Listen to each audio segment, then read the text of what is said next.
दोस्तों नमस्कार, मेरा नाम है अनूप आकाश वर्मा और आप देख रहे हैं द रिपोर्टर हिंदी। केरल विधानसभा चुनाव 2026 से पहले सियासी माहौल तेजी से गर्म होता जा रहा है और इसी बीच लोकसभा में विपक्ष के नेता राहुल गांधी का आक्रामक तेवर इस चुनाव को और दिलचस्प बना रहा है।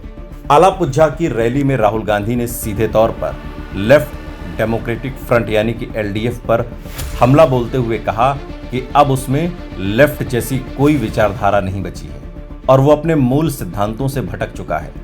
उनका ये बयान केवल राजनीतिक हमला नहीं बल्कि एक रणनीतिक संदेश भी है, जिसके जरिए कांग्रेस ये साबित करना चाहती है कि एलडीएफ अब वैचारिक रूप से कमजोर हो चुका है और सत्ता में बने रहने के लिए समझौते कर रहा है।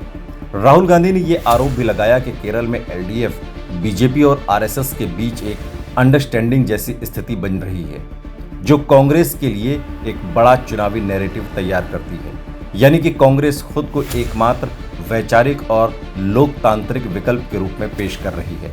राहुल गांधी का ये आक्रामक रुख पिछले कुछ महीनों से लगातार देखने को मिल रहा है और इसका सीधा असर यूनाइटेड डेमोक्रेटिक फ्रंट यानी कि यूडीएफ के जनाधार पर पड़ता हुआ दिखाई दे रहा है। केरल की राजनीति पारंपरिक रूप से एलडीएफ और यूडीएफ के बीच घूमती रही है, लेकिन 2021 में एलडीएफ की वापसी ने इस ट्रेंड को तोड़ा था। अब 2026 में कांग्रेस इस एंटी इनकम्बेंसी फैक्टर को भुनाने की कोशिश कर रही है। पिनराई विजयन सरकार के खिलाफ कुछ वर्गों में असंतोष जैसे बेरोजगारी, महंगाई, सरकारी कर्ज और प्रशासनिक फैसलों को लेकर धीरे धीरे उभर रहा है। राहुल गांधी इन मुद्दों को जोरदार तरीके से उठा रहे हैं, जिससे कांग्रेस समर्थकों में ऊर्जा आई है और निष्क्रिय वोटर भी सक्रिय हो रहे हैं। अगर सीटों के संभावित समीकरण की बात करें तो केरल की 140 सीटों वाली विधानसभा में यूडीएफ इस बार 70 से 85 सीटों के बीच पहुंच सकती है। अगर एंटी इनकम्बेंसी पूरी तरह से काम करती है, वहीं एलडीएफ 55 से 70 सीटों के बीच सिमट सकती है, जबकि बीजेपी के नेतृत्व वाला एनडीए 0 से 5 सीटों के बीच सीमित रह सकता है। हालांकि उसका वोट शेयर कुछ क्षेत्रों में निर्णायक भूमिका निभा सकता है। लगभग 30 से 40 सीटें ऐसी मानी जा रही हैं जहां सीधी और कड़ी टक्कर है, खासकर मध्य केरल, एर्नाकुलम, त्रिशूर, दक्षिण केरल, तिरुवनंतपुरम, कोल्लम और कुछ उत्तरी सीटों पर। इन सीटों पर उम्मीदवार की छवि, स्थानीय मुद्दे और गठबंधन की मजबूती निर्णायक भूमिका निभाएगी। राहुल गांधी के आक्रामक प्रचार का एक बड़ा असर ये भी है कि कांग्रेस का कोर वोट बैंक जैसे अल्पसंख्यक समुदाय, मुस्लिम और ईसाई और शहरी मध्यम वर्ग एक बार फिर मजबूती से यूडीएफ के साथ खड़ा होता दिख रहा है।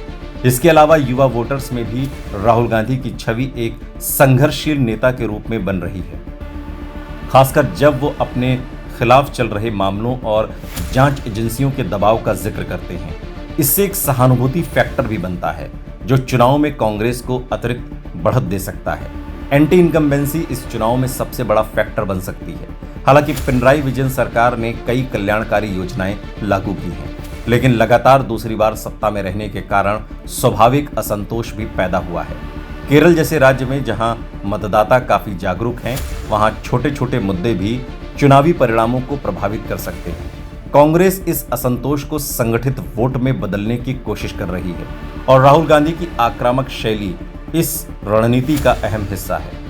इसके साथ ही कांग्रेस ने संगठनात्मक स्तर पर भी अपनी स्थिति मजबूत की है, स्थानीय नेताओं को सक्रिय किया है, बूथ स्तर पर नेटवर्क को मजबूत किया है और गठबंधन सहयोगियों के साथ बेहतर तालमेल बनाया गया है। राहुल गांधी और प्रियंका गांधी की संयुक्त मौजूदगी भी यूडीएफ के लिए एक बड़ा प्लस पॉइंट बन रही है, क्योंकि दोनों नेता अलग अलग वर्गों को आकर्षित करने की क्षमता रखते हैं। हालांकि एलडीएफ को पूरी तरह से कमजोर आंकना भी गलत होगा। उसके पास मजबूत कैडर, संगठित ढांचा और सरकारी मशीनरी का अनुभव है, जो चुनाव में उसकी स्थिति को मजबूत बनाए रखता है। इसके अलावा मुख्यमंत्री पिनराई विजयन की व्यक्तिगत छवि भी एक निर्णायक फैक्टर है, लेकिन इस बार मुकाबला पहले की तुलना में ज्यादा कड़ा है और कांग्रेस को वास्तविक मौका मिलता हुआ दिखाई दे रहा है।